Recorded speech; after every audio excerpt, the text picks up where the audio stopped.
Ndege ya Irani imeweza kupenya mifumo ya ulinzi ya Marekani na kushambulia kambi kubwa ya Marekani iliyoko Mashariki ya Kati. Unajua Marekani ana kambi Umoja wa Falme za Kiarabu, lakini na mataifa pia yaliyoko kwenye Ghuba ya Uajemi. Mataifa haya nafikiri yanaeleweka kwa kukukumbusha tu, ni Jordan, Kuwait, Bahrain, Oman, Qatar, Saudi Arabia. Ni mataifa yaliyoko kwenye hiyo Ghuba ya Uajemi. Lakini kambi kubwa ya Marekani hii iko Qatar, Al Udeida Air Base.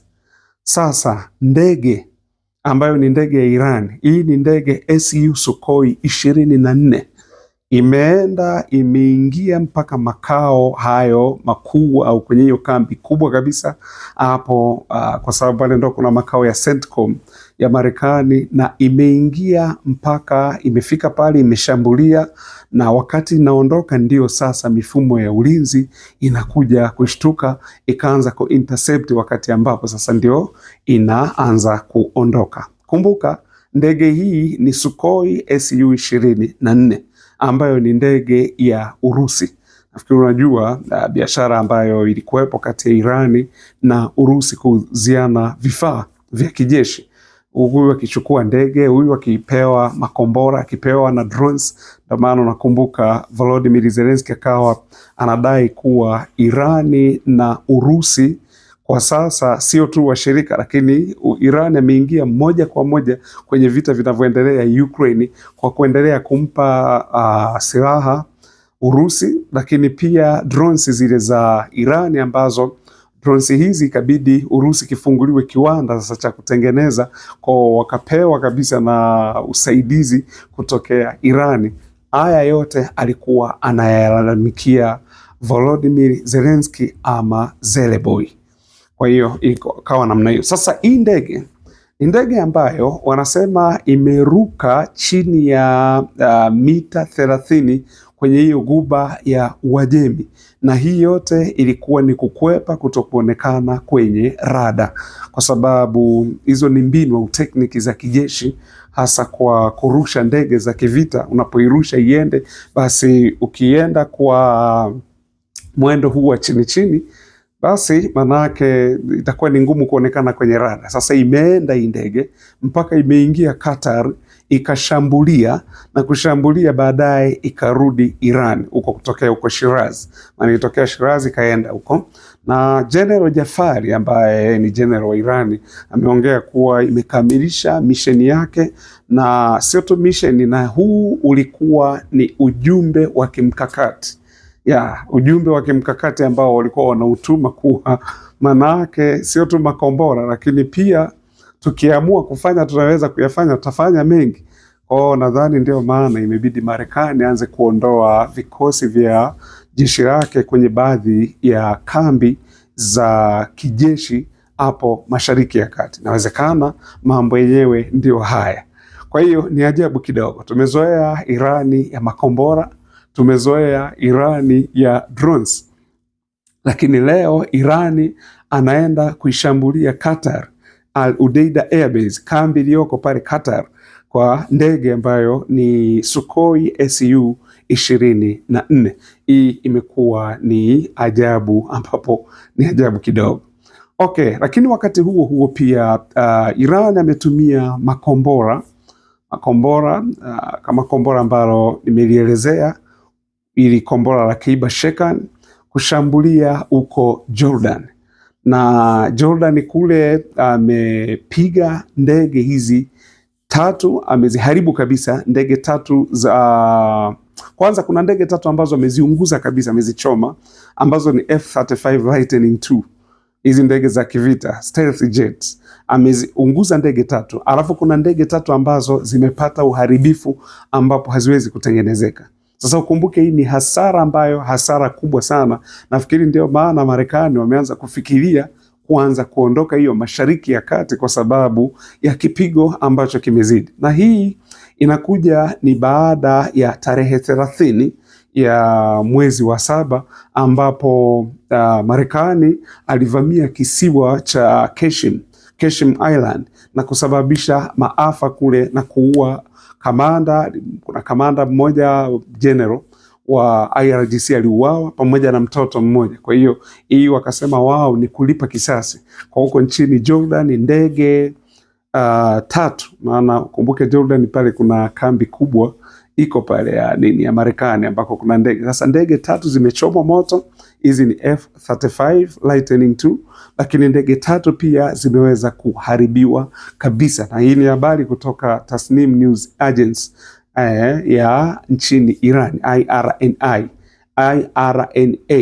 yes, IRNA, kutokea nchini Iran, ndivyo wameripoti hivi. Kwa hiyo vita, ndugu zanguni, vinaendelea katika namna hiyo, lakini tunaendelea kushuhudia ama tunaendelea kuona uwezo wa Iran. Uwezo wake ni mkubwa kiasi gani. Amekuwa huyu sio yale mataifa ambayo Marekani amezoea kuyavamia. Unaenda unapiga ukidai kuwa ili taifa litaanguka, utawasingizia, utaleta sababu, utasema hivi na hivi, lakini mwisho wa siku imekuwa hii ni tofauti. Na Irani wenyewe wamesema wao wako tayari, jambo lililowashangaza maafisa wa Marekani kama huyo Peter Hegseth ambaye ni waziri wa vita wa Marekani. Ili jambo limemshangaza kidogo, kwa sababu Irani wamesema tuko tayari kupambana kwa vyovyote ambavyo wanataka. Na kitu kingine ambacho Irani wamekiongea, wamesema hivi: nchi yoyote kwa sasa itakayomsaidia Marekani, aidha kumpa ardhi yake aitumie, au kumpa angalao alitumie, au kumpa maji yake ayatumie Marekani kwa kuishambulia Iran, watakachokifanya wao wataichoma moto hiyo nchi. Ndicho walichoongea Irani. Sasa nafikiri wamechoka na haya mambo ya hayo, maana Marekani anasema alikuwa anajilinda. Ndio maana nikauliza mipaka ya Marekani ya kujilinda ni mpaka wapi? Maana unajilindaje utoke huko ulikotoka kilomita 10,000 kwenda kuvamia watu, kwenda kuua watu? Na mnakumbuka ndugu zangu, Donald Trump alimtukana sana Obama, kidai Obama alikuwa ni rais mpumbavu ambaye ndiye aliyewapa Irani nguvu. Maana ukumbuke wakati wa Obama 2015 kwenye ule mkataba wa JCPOA wa 2015, kumbuka Obama anadai kuwa uranium ilikuwa imerutubishwa kwa kiwango cha 90 karibia na 5. Uranium, yani bomu ni kuwa tayari, kama ni kuwa na bomu basi Irani wana bomu, yani kama ndo hivyo. Umeona, lakini bado aliongea nao kidiplomasia kabisa. Jamani, sisi hatutaki nyinyi muweze kumiliki hizi silaha. Lakini na nyinyi mmetuwekea vikwazo muda mrefu, mnakumbuka? Ndio tumewawekea vikwazo, lakini ondoeni hivi vikwazo. Basi wakaondoa vikwazo. Ndio pale unakumbuka Netanyahu alimlaumu sana Obama, akasema kuwa kuondolea vikwazo Irani ni kuwapa nguvu zaidi. Sasa Donald Trump akataka kufuta hiyo historia, ndio bana akawa anamtukana Barack Obama kuwa huyo Obama aliwapa nguvu Irani. Sasa mimi nitamuonyesha. Matokeo yake aibu imekuwa ni ya kwake.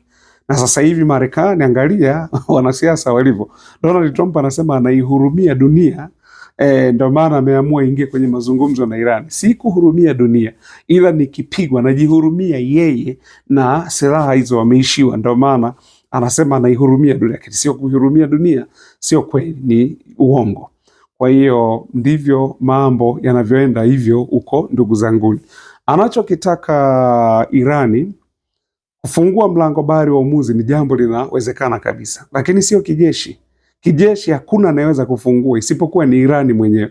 Yaani utaua wa Irani wote kuliko mlango bahari wa Hormuz ufunguliwe, kwa sababu hiyo ndio kete muhimu ambayo Irani kwa sasa anayo. Kwa hiyo mwenye kufungua mlango bahari wa Hormuz ni Irani mwenyewe, wala sio mwingine.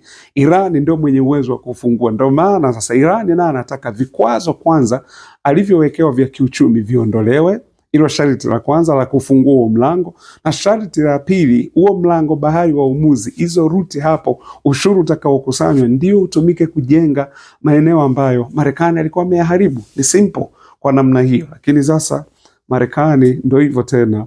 Unajua, washajiita wao ni wababe wa dunia, washajiita wao ni wakubwa. Kwa hiyo wameitangazia dunia, maana unajua taifa la Marekani kila mtu alikuwa anajua hili ni super power, lakini super power kwa nani? Kwa Wajemi.